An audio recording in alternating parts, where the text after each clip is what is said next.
All right, yeah, fuck you, New York Predator Department. And I say it over and over again. Every time y'all invade my privacy, every time y'all stalk me, every time y'all get y'all destructive cult stalkers, agents to stalk me, every single time I'm going to say the word fuck you, New York Predator. The words fuck you, New York Predator Department.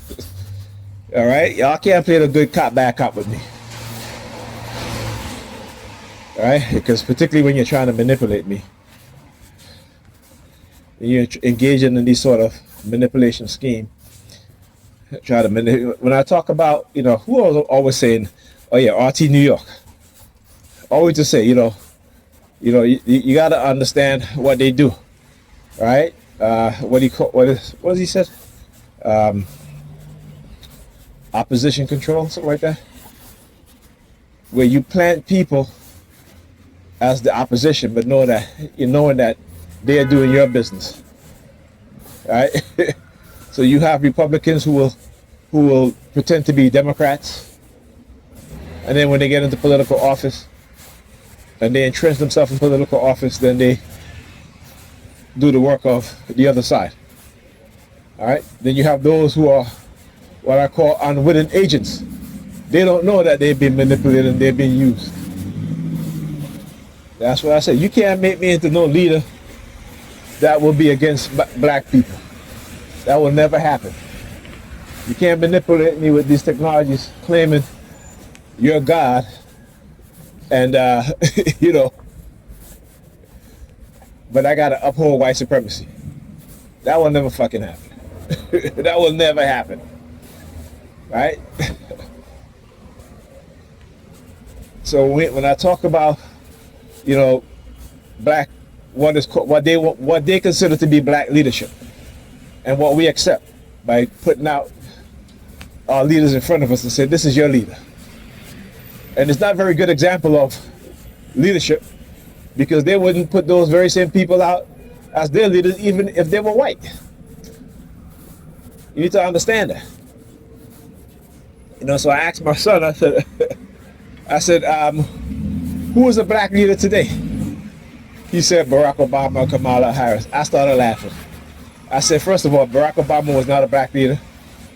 He was a black president. Kamala Harris is not a black leader. She is the black vice president. Okay, I said, you want to know the only black leader we have today? And he said, who? I said, the Honorable Minister Louis Farrakhan. That's right, he had the New York President Department. That's right. He's the only black leader that we have today. And the United States government, this racist government, have sought to destroy the Nation of Islam, right? And to taught any kind of financial opportunity that he can bring to black people. So when Muammar Gaddafi wanted to loan the Nation of Islam $1 billion, the U.S. government says no. As U.S. Gaddafi is on a list that prevents, that they say prevent him from giving money to the Nation of Islam. It's funny though, because you had an American corporation who accepted billions of dollars from Gaddafi, right?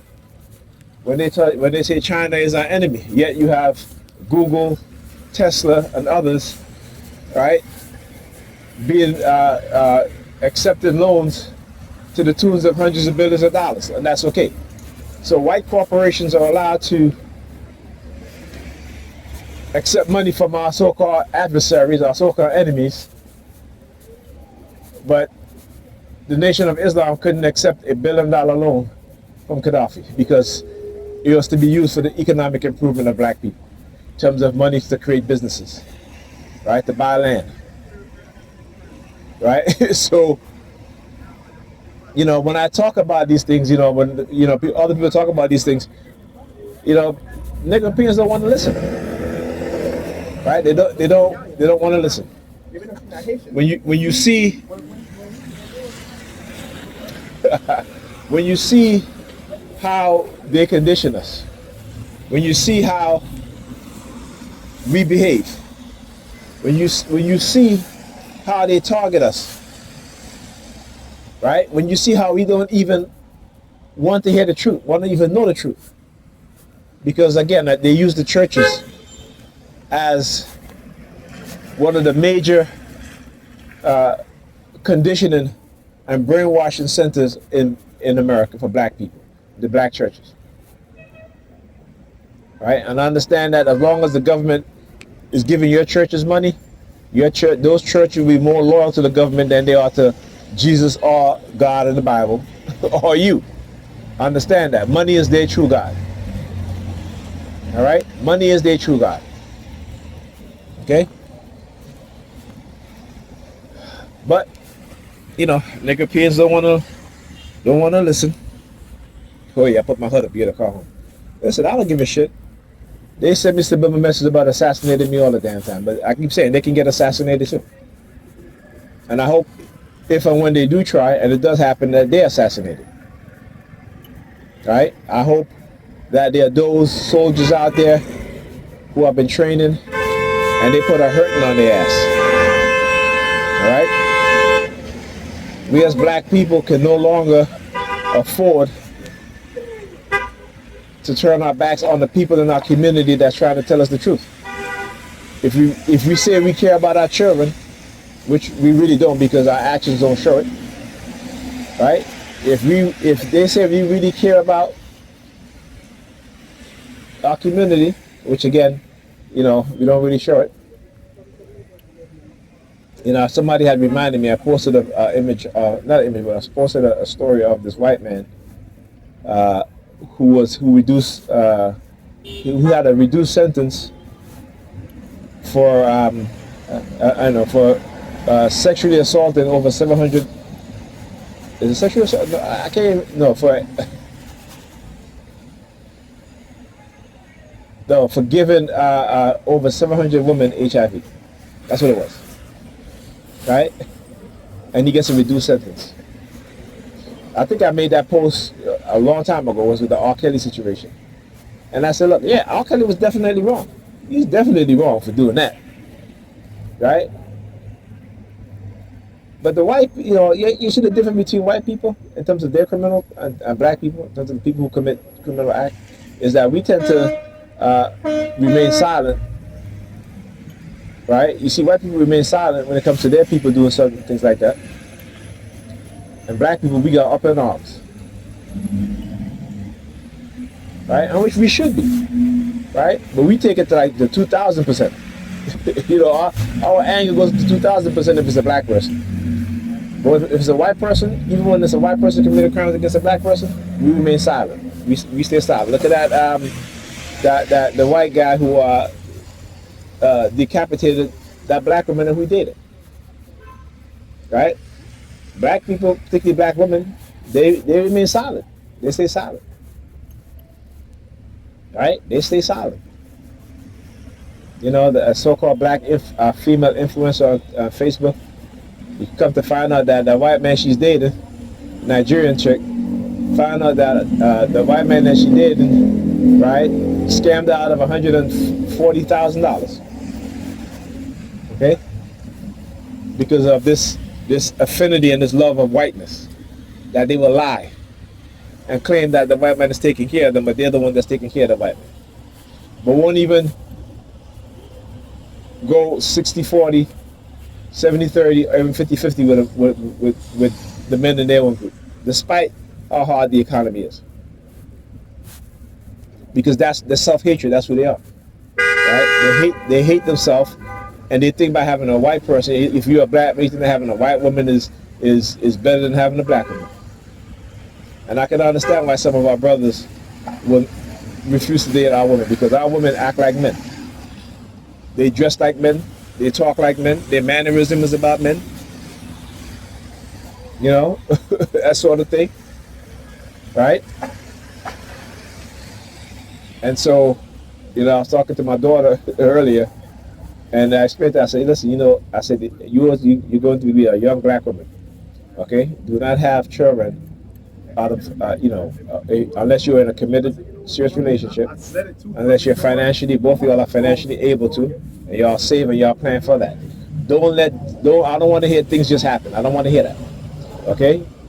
So, as she gets older, one of the things I was talking about her is like, certain things that you must do. Okay, you don't engage in certain types of behavior because it's negative, right? Not only is it negative, right? And again, I keep telling, I say, it depends on the person, right? So understand this, that you have children when it's at the right time, when you plan for it. Okay, not because shit happens. No, I will not accept that.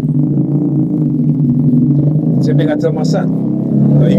He's upset because I told him, I said, I'm gonna choose his girlfriend for him. I mean, that was what he claimed, but he was like, you go choose my girlfriend. I was like, yeah. But it should be like that though.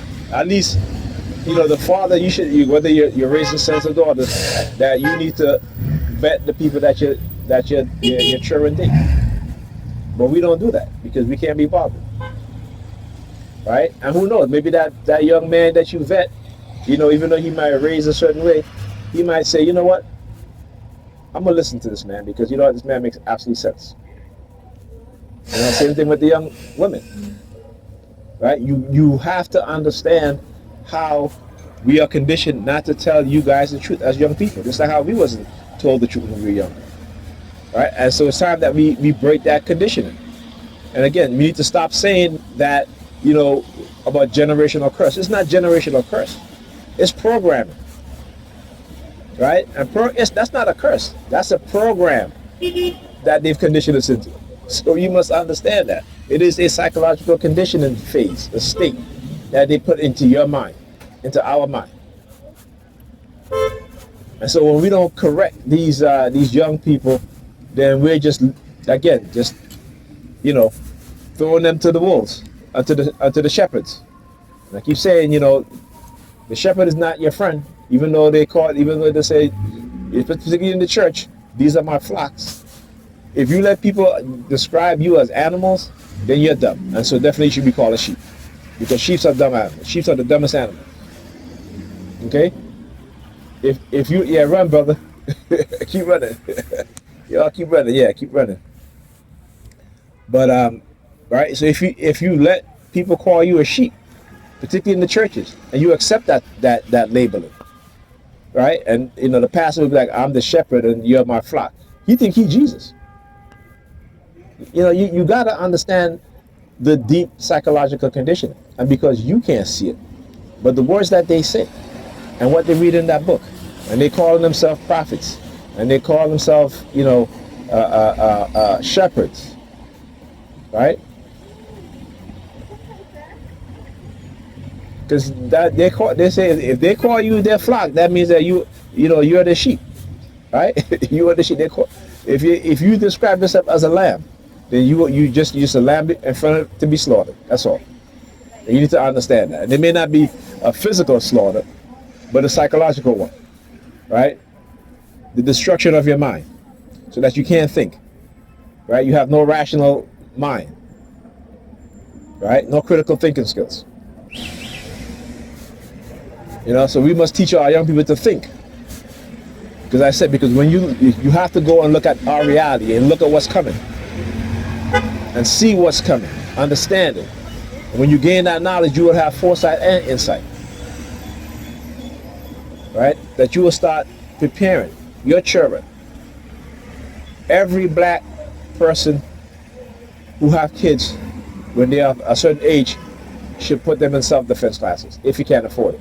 If you can't afford this, it, right? Go in and talk to the instructors and see if they can, you guys can come to an agreement or something like that. But you need to be able to do these things, right? Because you need to start preparing your children, not just, by sending them to college or what have you, but when it comes to defending themselves and each other, they'll know how. And you will see how these racists start acting differently. When they understand that when they step to you, that there's a 90% chance that you're going to kick their ass, right? That you're going to defend yourself, you'll see how differently they behave towards you. But as long as they have you believing, right, that you just got to bow your head and pray, right? Because the Bible tell you, I brought this up earlier, right? In your Bible, what did God do to Pharaoh? He hardened their heart. So think about it like this. What is God doing to white people? He's been hardening their heart. They're not going to change who they are. They're going to change you, though. And how are they going to change you? To accept more of their abuse, to accept more of their manipulation, to accept more of the deception. That's what they're going to condition you into. And they're going to do it in such a way that you're going to be like, well, how was that? And so then you got to look at the science, right? You got to look at the science and how they do it by breeding certain traits within you and I, generations and generations. Right? You don't want to believe it? Like I said, just go look at the breeding farm and who they choose to reproduce with, to create new enslaved people. All right? Okay? When you look at black people in America, particularly FBAs, right? There's a reason why they are so, particularly when it comes to football, which is a physically demanding game. All right? Not so much basketball, but particularly football. All right? And being able to run up and down that field, being able to be so agile with quickness, speed, the processing speed of looking at these formations. And, like I said, they got white running backs too, but they don't move like black players. You got the New York Giants at, what's his name, Skeeterborough, and you just look at how he runs. He runs straight up and his head first into the defender, right? There's no agility, okay? There's no agility, right?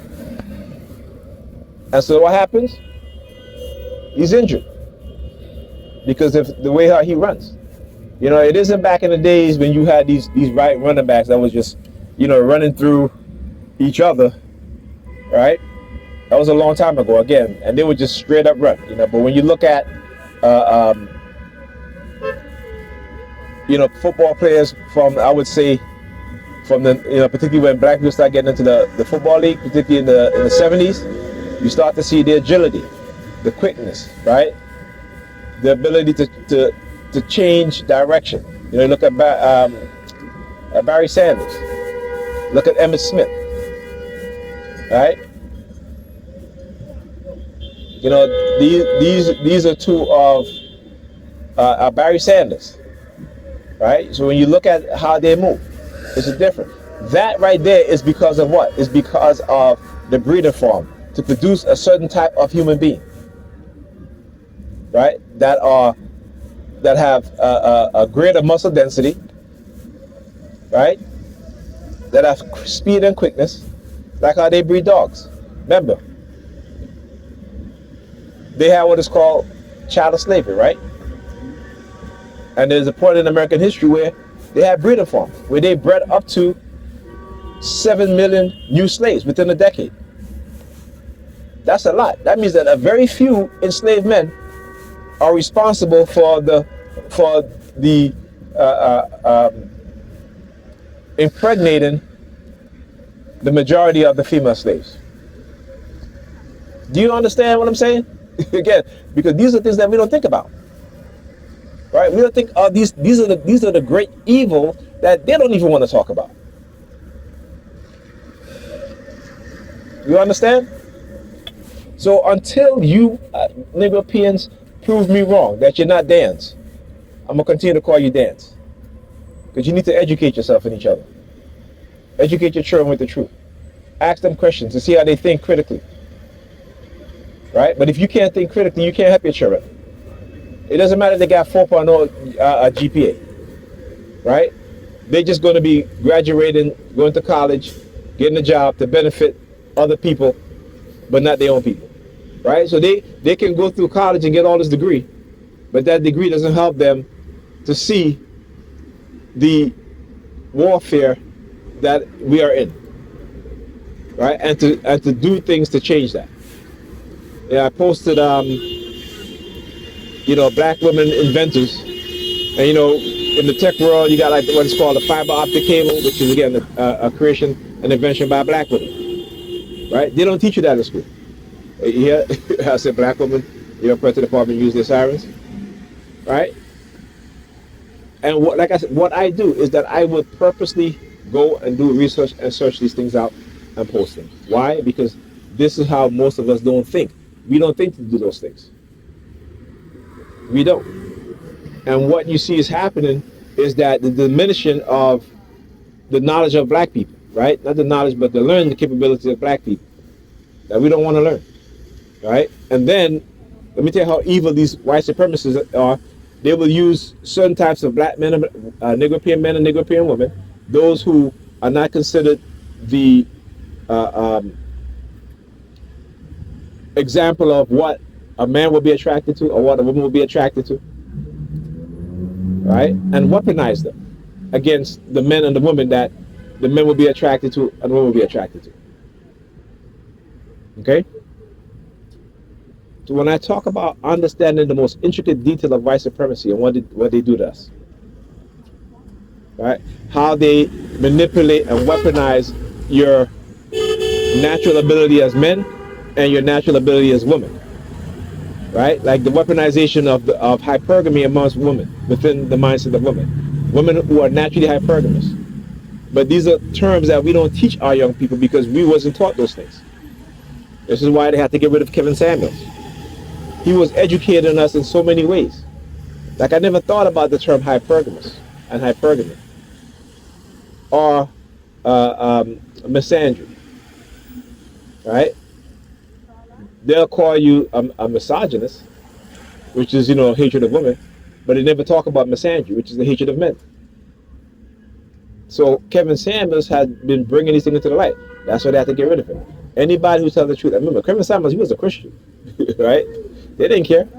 They engaged in cognitive warfare against him, set him up, right? When I talk about they use science, they will manipulate you into doing little things that they know that can affect you and hurt you,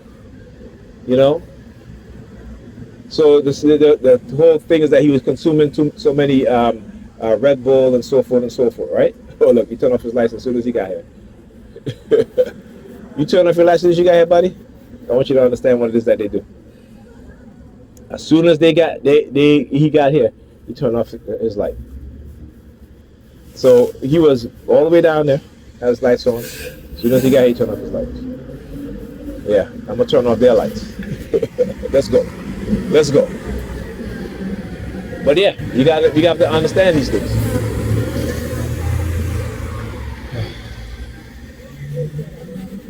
All right.